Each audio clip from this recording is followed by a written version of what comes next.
Coming up on Network Africa. South Africa's economic hub of Johannesburg hosts Brics Summit, but some critics are against the meeting. Zimbabwe president welcomes Commonwealth election observers to the country.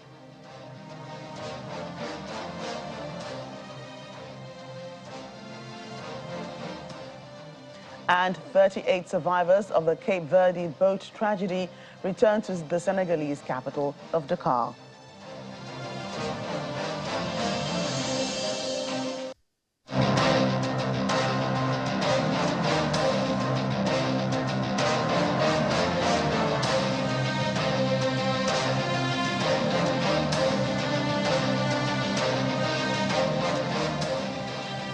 Hello and welcome to the program. I'm Joke Rogers in Lagos. Members of the BRICS bloc of countries are gathering for a summit hosted by host South Africa in the economic hub of Johannesburg. Members of the bloc, which includes Brazil, Russia, India, China and South Africa, are considering whether to add other countries like Iran and Argentina. Also up for discussion are challenges facing the developing world. Talks in the meeting also revolve around building a new world order, reshaping the United Nations, as well as partnerships and multilateralism. Members of BRICS see it as a counterweight to what they perceive as Western domination of global institutions. Meanwhile, South Africa's Minister of Trade and Industry, Ibrahim Patel, has welcomed the foreign delegations participating in the 15th BRICS Summit. Mr. Patel gave his welcome address on behalf of South Africa's President, Cyril Ramaphosa. On behalf of the South African government, I wish to warmly welcome you at this BRICS Business Forum on a beautiful late winter's day. I want to welcome all 1,200 delegates from across South Africa, Brazil, Russia, India and China, as well as many other countries on the African continent. I welcome our distinguished guests, including the President of the New Development Bank, Ms. Dilma Rousseff, and the Minister of Finance of Brazil, Fernando Haddad. I welcome a dear friend, the Secretary General of the African Continental Free Trade Area, Wamkele Mene, as well as the Minister of Trade from the Republic of Mozambique. To all of you, a special welcome to this province of Gauteng, the economic powerhouse of the African continent.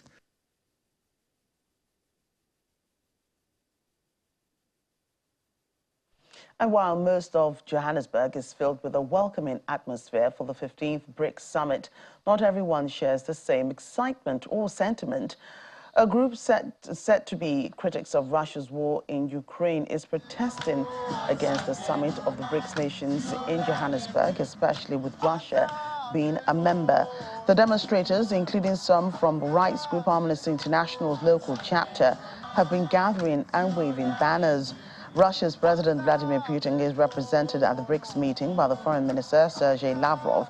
However, if Mr. Putin attended instead, he would have been subject to an international arrest warrant because he is wanted by the International Criminal Court charged with crimes, war crimes in Ukraine. The Chinese President Xi Jinping says he's ready to work with President Cyril Ramaphosa of South Africa to expand the strategic partnerships to new heights. The Chinese leader is on his 4th state visit to South Africa, which comes as the BRICS summit is set to begin. Chinese President Xi Jinping's state visit takes place within the context of celebrating 25 years of diplomatic relations between South Africa and China, while historic ties dates back to the Bandung Conference of 1955.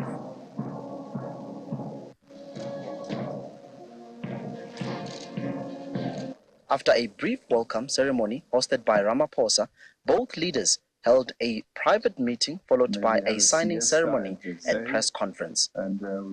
The two presidents explored more cooperation and collaborations to strengthen the already existing diplomatic and economic ties. Building on this firm foundation, we should continue to provide each other with mutual support. Over the years, the relationship between our two countries has been steadily strengthened and has transformed into a comprehensive strategic partnership that is underpinned by 10-year strategic programs of cooperation. China and South Africa share common goals of economic growth, development, and common prosperity for our respective countries and for all countries of the global South. The key to our good relations and the strong bond of friendship is that our two countries and political parties have been sharing will and will of development, connected by a deep bond as comrades and brothers. Minister of Youth, Women and People with Disability, Nkosazana Dlamini Zuma, says the state visit by Chinese President Xi Jinping offers hope for the two countries. Well, it's a very important visit because our diplomatic relations with the People's Republic of China this year is marking 25 years.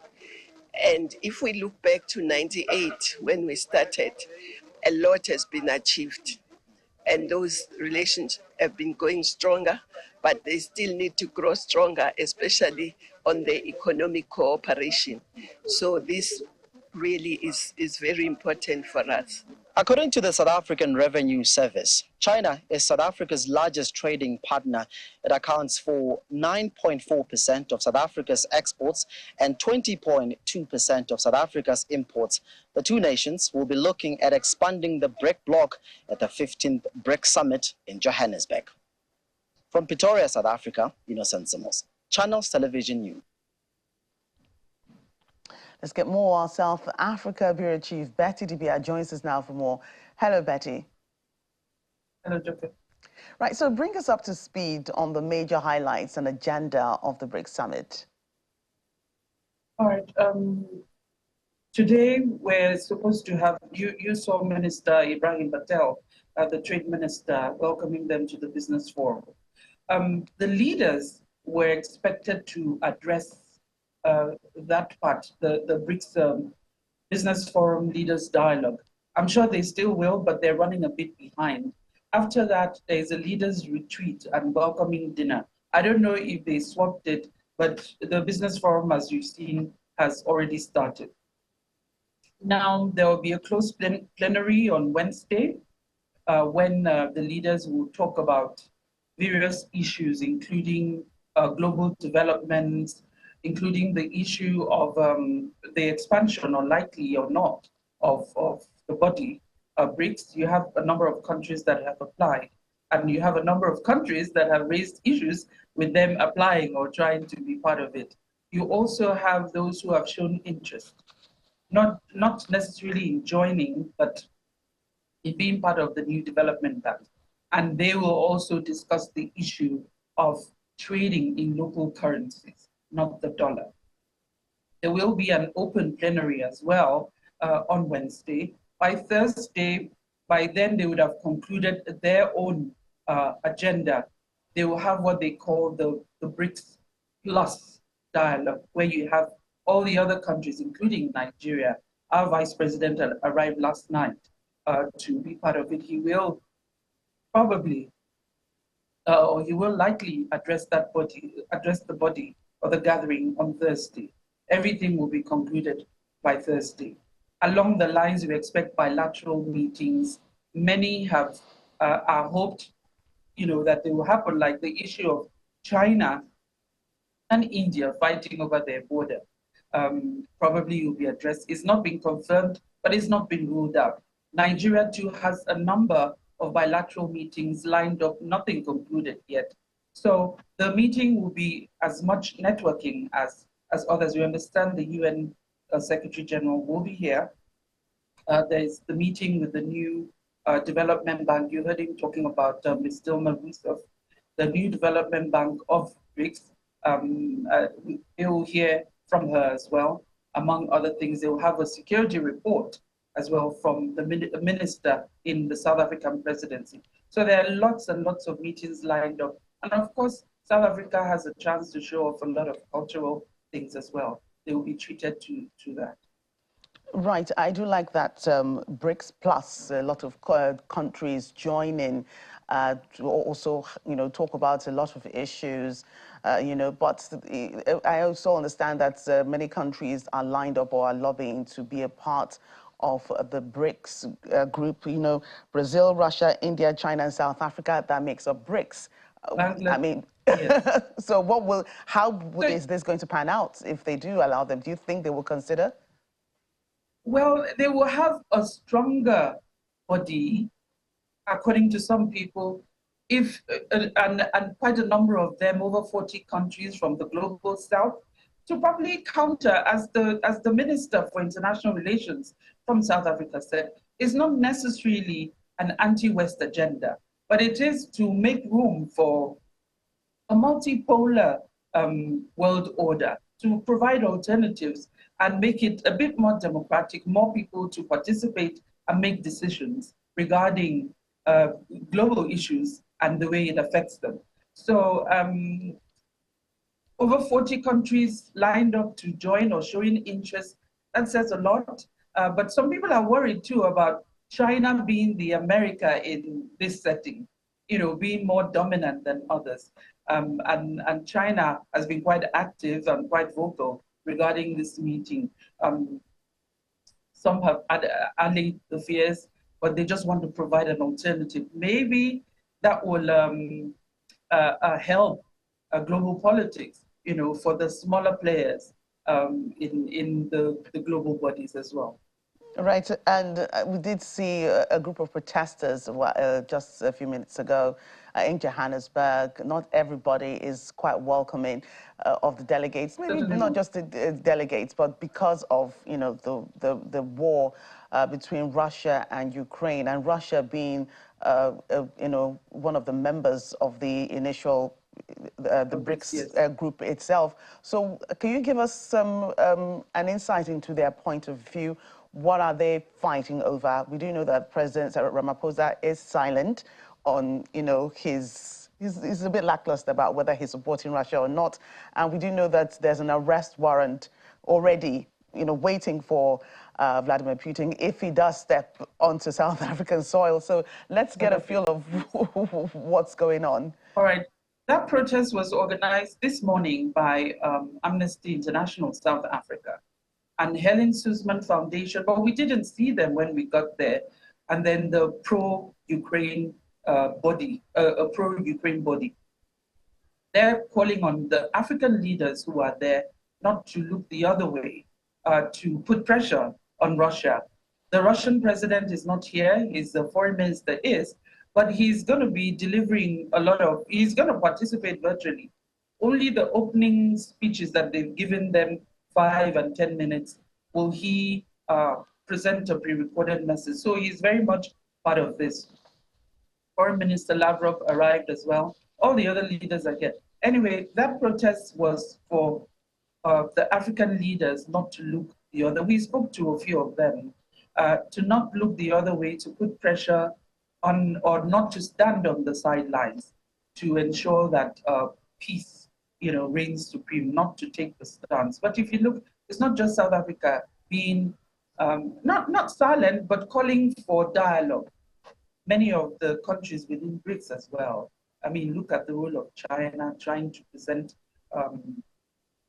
a recipe for peace, and I can't remember which other country, but that protest is just regarding the invasion of Ukraine and the fate of the Ukrainians, for them to talk to one of their own to ensure that the guns are silent. Right. Was the atmosphere more welcoming for the Chinese leader who hasn't visited South Africa in 5 years? I think it's the first time he's visited in 5 years. Was there a more welcoming mood for him? Definitely. The China is very present in South Africa. There's so many Chinese institutions here, and they're very, very active.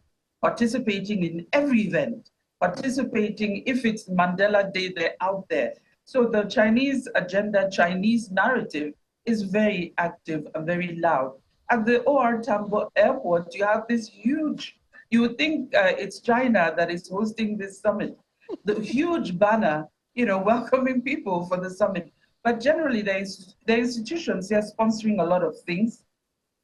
So China is very much part of South Africa. Their friendship is loud and open. So they're not regarded as enemies. Of course, there are those worried about China dominating. The opposition parties will tell you you're selling your soul to China. But South Africa is looking at every which way to have partnership, keep the economy running, make friends, and they believe that they will not be, as the president said on Sunday, will not be bullied into behaving in a particular way or having particular friends. It's all about interest, like every other country that is making noise. So China is very, very active, and it was welcome like every other leader, including our vice president who came in with the Ndebele dancers who welcomed every leader that came in. You have Cameroon, the prime minister of the DRC, many of them. But regarding China, he had his welcome, and this state visit was, that was an invitation sent out to the Chinese leader by the South African president. So they're friends and they don't hide it. Yeah, certainly. Thank you for sharing that perspective and for giving us an update on the BRICS summit that everybody's getting ready to address. South Africa Bureau Chief Betty Dibia. Thank you very much. Elsewhere on the continent, 38 survivors from a boat tragedy off Cape Verde have returned to Dakar through a military plane. This comes more than 6 weeks after the migrants left Senegal. The survivors are among 101 people who set out for the journey on July the 10th, trying to reach Spain's Canary Islands. More than 60 people, mostly Senegalese, are feared dead after their boat drifted at sea for over a month. A few inhabitants, including members of the same family, said to were relieved knowing their relatives were on their way home alive. However, Cape Verde officials have called for global action on migration to help prevent further loss of lives. As Zimbabweans prepare to go to the polls tomorrow, President Emmerson Mnangagwa has welcomed a Commonwealth delegation which has been tasked with observing the country's elections into his official residence. The team arrived at State House as the Commonwealth continues to decide whether it should readmit Zimbabwe. Former President Robert Mugabe pulled Zimbabwe out of the group in 2003 after the nation was suspended for human rights violations. Zimbabwe applied to rejoin after Mr. Mnangagwa took office in 2018. Observer groups from the European Union Regional Bloc, the South African Development Community, and the African Union also visited Mr. Mnangagwa's residence. A Commonwealth spokesperson said last week that the group has been reassessing the nation's adherence to Commonwealth values. Meanwhile, Zimbabwe's main opposition party, Citizens Coalition for Change, has held its final rally in the country's capital, Harare, ahead of the upcoming elections. While authorities have said Wednesday's elections will be a significant step in the country's democratic governance, civil society groups have expressed concerns that the polls will not be free or fair. Thousands of supporters of Zimbabwe's main opposition party, Citizens Coalition for Change, crowd together on Sunday at the party's penultimate rally before the country holds general elections. The CCC is led by presidential candidate Nelson Chamisa, a lawyer and pastor. The current president, ZANU-PF's octogenarian Emmerson Mnangagwa, became president in 2018 after a coup ousted former leader Robert Mugabe. I told SADC that number one, Mr. Mnangagwa is not preparing to win, he's plotting to rig. I told SADC that he stole the election in 2018, but this time I will not accept to allow him to steal the election again. Meanwhile, the previous day, thousands of supporters gathered in Zimbabwe as President Emmerson Mnangagwa gave his final ZANU-PF rally before upcoming elections. Crowds cheered as the leader spoke to crowds at the event about 350 kilometers outside of the capital, Harare. We need more time for us to build our motherland. Zimbabwe is ready to scale up the implementation of social and economic development for our motherland. We are determined to lift more and more of our people out of poverty into higher quality of life. Political analysts say young voters who've never known a prosperous Zimbabwe could play a significant role in the election, which takes place on August the 23rd, with 1/6 of the registered electorate being first-time voters. Let's get more on the elections in Zimbabwe, which comes up tomorrow. Zimbabwean journalist Nigel Yamutumbu joins us for more. Hello, Nigel. How are you doing today? Well, thank you for having me. Gearing up for tomorrow, and you can now feel that the games are about to begin. Right, so how are the preparations going? How are the games going, if I should put it that way? Yes, certainly now we are at the final stage. We are at a point where no political party is allowed to campaign, no political activity is allowed, and indeed we are at the final stretch of the elections. So essentially, we are headed for a two-horse race, judging by the political activity, judging by popularity, judging by the surveys that have been conducted, and also in terms of the broader news value that has been ongoing. Beyond the two protagonists, the spotlight now is firmly on the electoral management body. I think the observer missions have already spoken about this to say the confidence level in the electoral management body is something that is of concern. But one hopes that they're going to rise above this negative perception around them, because that is important in the integrity of the elections. But by and large, they say they are ready, and today they finalized all the accreditation, and every polling station, 12,300 of them, are pretty much in gear and in set for tomorrow's. Right, Nigel, I'm afraid I must thank you for that update. That's about how much time we have for that conversation. Of course, we'll be getting back to you from time to time for us to update us on how the elections are ongoing between now and tomorrow.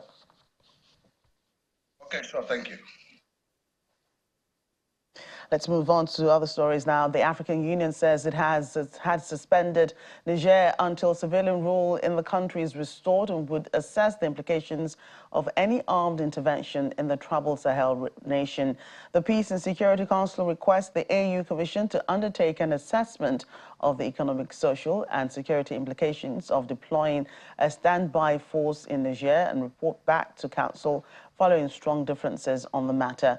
Army officers toppled President Mohamed Bazoum on July 26, prompting the West African Regional Bloc, ECOWAS, to threaten to use force to reinstate him. Last week, the African Union held a meeting on the crisis against a backdrop of divergent views within the bloc over any military intervention.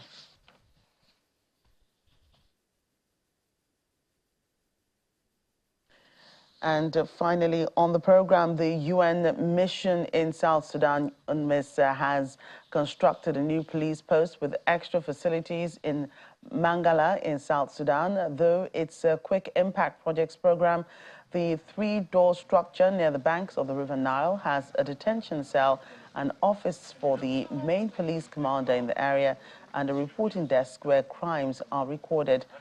Officials say they hope the structure will improve the justice chain mechanism, accountability, law and order, and the rule of law in Mangala town.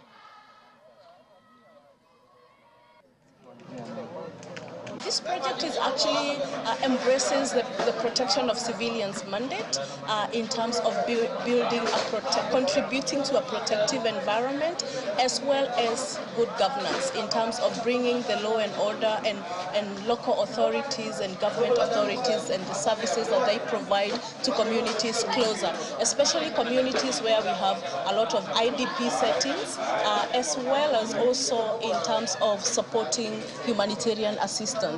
As you have heard, we have had a lot of IDPs here. So within our presence and the presence of the law and order services, it will also contribute to UNMISS's mandate of supporting access to humanitarian assistance generally, but also more principally to the protection of civilians. That's our program today. Thank you for watching. I'm Joke Rogers. Bye for now.